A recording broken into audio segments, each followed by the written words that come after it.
dabartinį Lietuvos rekordą, kuris buvo 506 dangaus žibintai vienu metu ore.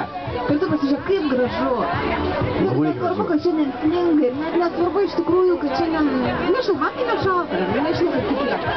Man jau oras pasidarė žymiai pilnesnis negu vasarą. Oras geras ir nuotaika gera. Ir bet atrodo, kad daug žvaigždžių turim danguje. Iš tikrųjų, šiandieną užžiebėm tą meilę žibintą Kaune.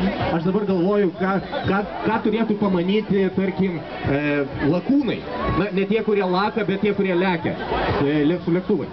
Tai va dabar, žodžiu, tokį vaizdą jie išvydę, puls skambinti visom įmanomom spec tarnybom ir sakyti, kad mes matom velniai žino ką ir mūsų turbūt puola atakuoja.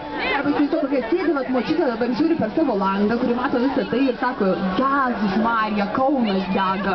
Jėzus Marija, pasaulio pabaiga. Bet tai ne pasaulio pabaiga, tai yra vasario 14 ir tai yra tiesiog Kauno Akropolio stogas ir 550 dangų žibintų. Su visais pačiais geriausiais norais ir visais susimylėliu, aš tave myliu. Labai gražu.